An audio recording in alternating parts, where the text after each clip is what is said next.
Music സിസ്റ്റങ്ങളിലൊക്കെ ഉപയോഗിക്കുന്ന ഇതുപോലുള്ള volume കൺട്രോളറുകൾ കുറച്ച് നാൾക്ക് ഉപയോഗിച്ച് കഴിഞ്ഞ് പിന്നീട് ഉപയോഗിക്കുന്ന സമയത്ത് വോളിയം കൂട്ടുമ്പോഴും കുറയ്ക്കുമ്പോഴൊക്കെ സൗണ്ടിൽ നോയ്സ് പോലെയും എരപ്പ് പോലെയൊക്കെ വരാറുണ്ട്. അപ്പോൾ അതിനൊക്കെ പ്രധാന കാരണം ഈ കാണുന്ന പോലത്തെ വോളിയം കൺട്രോളറുകൾ ഉപയോഗിക്കുന്നതുകൊണ്ടാണ്. കുറഞ്ഞ ക്വാളിറ്റിയിൽ കിട്ടുന്ന ഓഡിയോ സിസ്റ്റങ്ങളെല്ലാം ഉപയോഗിക്കുന്നത് ഈ കാണുന്ന പോലത്തെ വോളിയം കൺട്രോളറുകളാണ്. അതുപോലെ ഈ ഒരു type volume controller full covering ആയിട്ടല്ല വരുന്നത്. അതുകൊണ്ട് തന്നെ ഇതിൻ്റെ ഉള്ളിലേക്ക് പൊടി കയറും. അങ്ങനെ ഇതിൻ്റെ ഉള്ളിലേക്ക് പൊടി കയറി ഫംഗസ് പോലെയൊക്കെ ആയിട്ടാണ് പിന്നീട് ഉപയോഗിക്കുന്ന സമയത്ത് നോയ്സ് പോലെയും അതുപോലെ സൗണ്ടിലെ എരപ്പ് പോലെയൊക്കെ വരാനുള്ള കാരണം.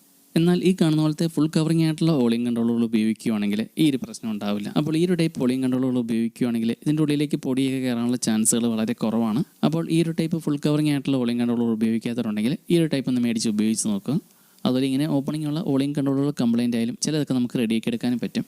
അതിനായിട്ട് ഈ കാണുന്ന പോലത്തെ WD-40 ഉപയോഗിച്ചാൽ മതി. ഇത് ഓട്ടോമോട്ടീവ് ഷോപ്പുകളിലും ഹാർഡ്വെയർ ഷോപ്പുകളിലും കിട്ടുന്നതാണ്.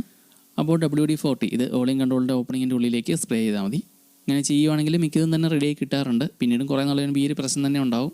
അതുപോലെ വേണമെങ്കിൽ നമുക്ക് ഈ ഒരു വോളിയം കൺട്രോളർ ഓപ്പൺ ആക്കിയിട്ട് നമുക്കിത് ക്ലീൻ ചെയ്യാൻ കഴിയും. അപ്പോൾ അങ്ങനെ ഓപ്പൺ ആക്കിയിട്ടുണ്ടെങ്കിൽ ഇതിൻ്റെ ലോക്കിംഗ് ഒക്കെ പെട്ടെന്ന് തന്നെ ഒടിഞ്ഞു പോകാനുള്ള ചാൻസ് ഒക്കെ കൂടുതലാണ്. അപ്പോൾ വോളിയം കൺട്രോളിൻ്റെ ഉള്ളിലേക്ക് WD-40 ഒന്ന് സ്പ്രേ ചെയ്യുക. അത് കഴിഞ്ഞിട്ട് ഇങ്ങനെ 2-3 തവണ തിരിച്ചാൽ മതി. അപ്പോൾ തന്നെ വോളിയം കൺട്രോളിൽ ഈ നോബ് ഫ്രീ ആയിട്ട് വരും. അതുപോലെ ഫ്രണ്ടിലെ ഈ ഒരു സൈഡിൽ നിന്ന് സ്പ്രേ ചെയ്ത് കൊടുക്കുകയാണെങ്കിൽ നല്ലതായിരിക്കും.